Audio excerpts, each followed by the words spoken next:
नमस्कार। सत्य हिंदी में आपका स्वागत है। मैं हूं प्रभाकर मणि तिवारी। पश्चिम बंगाल में 5वें चरण में भाजपा का ब्रह्मास्त्र भारी पड़ेगा या ममता बनर्जी की रणनीति इस पर भारी साबित होगी। 5वें चरण में 3 जिलों की जिन 7 सीटों पर मतदान होना है, उससे पहले यही सवाल पूछा जा रहा है। दरअसल भाजपा की सबसे बड़ी उसकी रणनीति या ब्रह्मास्त्र कहें तो वो है नागरिकता संशोधन कानून, जिसे लोकसभा चुनाव के ऐन पहले लागू किया गया था।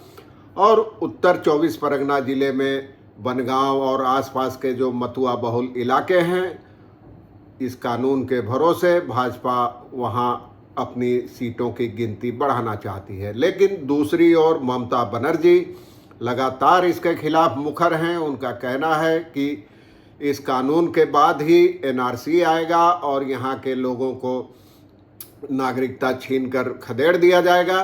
उनका कहना है कि जब पहले से ही सबके पास नागरिकता है तो दोबारा आवेदन क्यों करना है। तो अब यह चरण इस लिहाज से सबसे दिलचस्प है।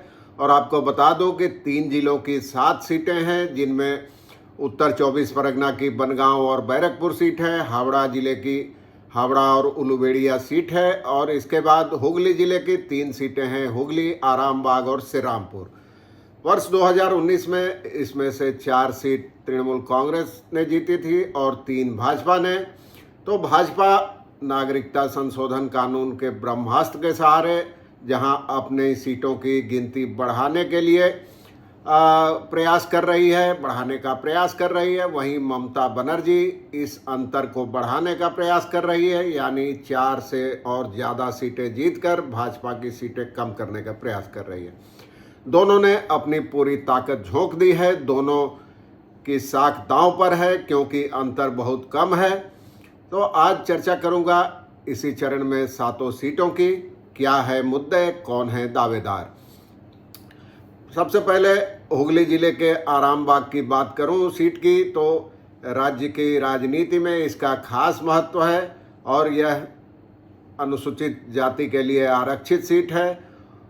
1980 से 2014 के पहले तक इस पर वाम मोर्चे का कब्जा रहा था, लेकिन 2019 के लोकसभा चुनाव में तृणमूल कांग्रेस की अपरूपा पोद्दार ने यहाँ 44% से ज़्यादा वोट हासिल किया और 6 लाख से ज़्यादा वोट हासिल किए 44% वोटों के साथ। और उन्होंने महज 1142 वोटों से यहाँ भाजपा के तपन कुमार रे को हटाया था।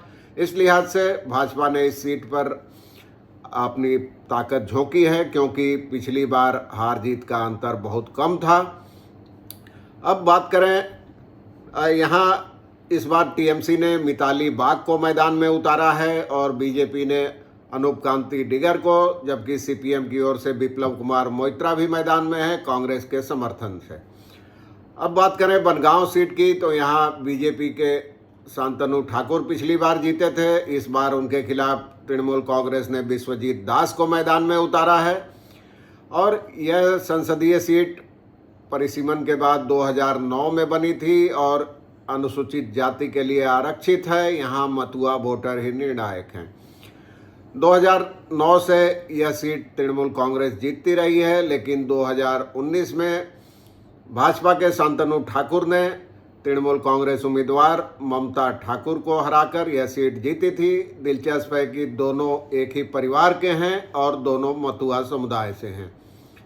शांतनु ठाकुर ऑल इंडिया मथुआ महासंघ के प्रमुख भी हैं, जो बनगांव के ठाकुर नगर में मुख्यालय है।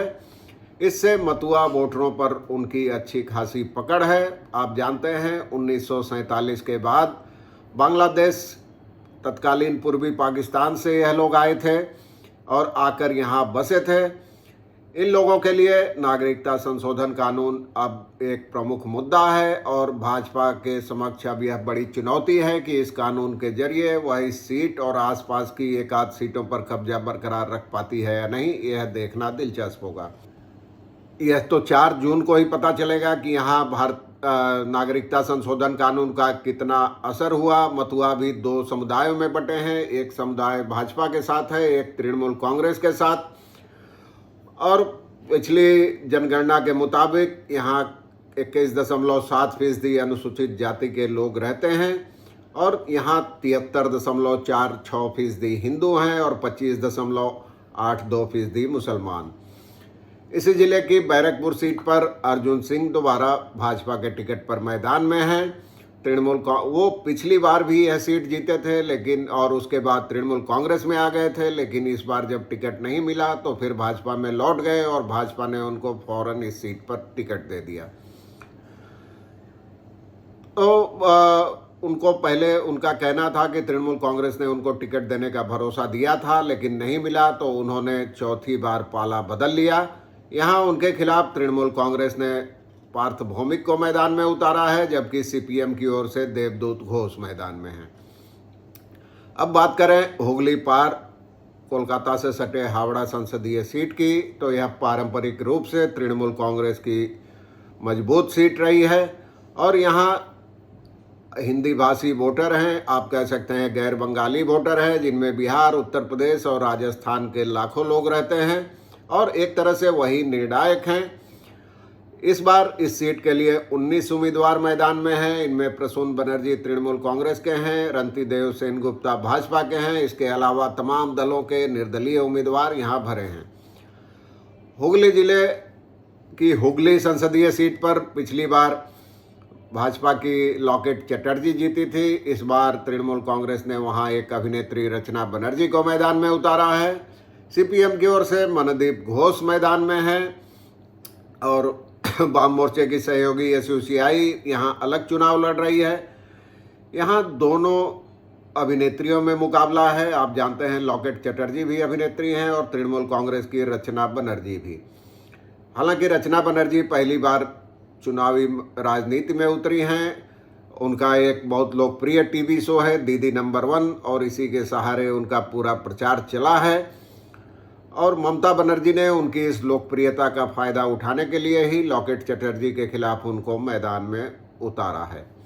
इसी जिले की श्रीरामपुर सीट कांग्रेस और सीपीएम के बीच एक युद्ध का मैदान रही है दशकों तक।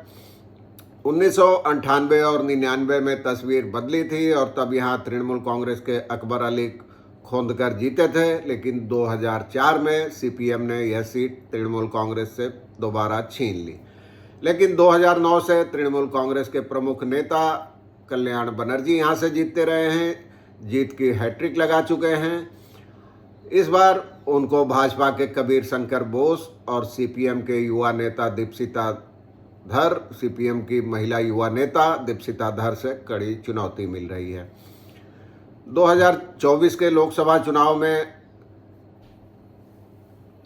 इसी जिले हावड़ा जिले के उलुबेड़िया में तृणमूल कांग्रेस की सईदा अहमद भाजपा के अरुण उदय पाल चौधरी के खिलाफ मैदान में हैं, तो कांग्रेस के अजहर मौलिक भी यहां मैदान में हैं। यहां हिंदू और मुस्लिम वोटरों की तादाद लगभग बराबर है, तो मुकाबला दिलचस्प है। यहां शुरू से ही वाम मोर्चे का वर्चस्व रहा है।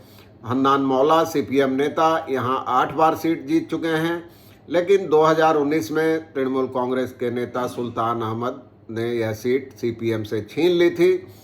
उनके निधन के बाद उनकी पत्नी ने 2018 में उपचुनाव जीता था इस सीट पर, सजदा अहमद, और लगातार इस पर कब्जा बना हुआ है। हालांकि इलाके में कई समस्याएं हैं, बेरोजगारी है और खेती में भी कोई खास फायदा नहीं मिल रहा है, लोगों में नाराजगी है। तो अब यह देखना है कि कितना दिलचस्प होता है यह मुकाबला।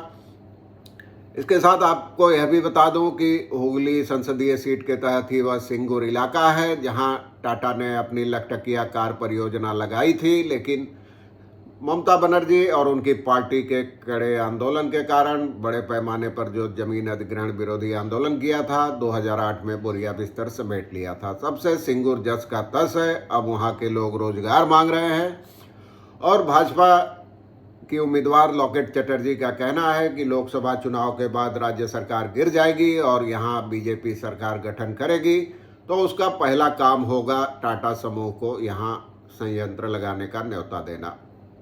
उनका यह भरोसा कितना काम करता है, यह भी 4 जून को ही पता चलेगा।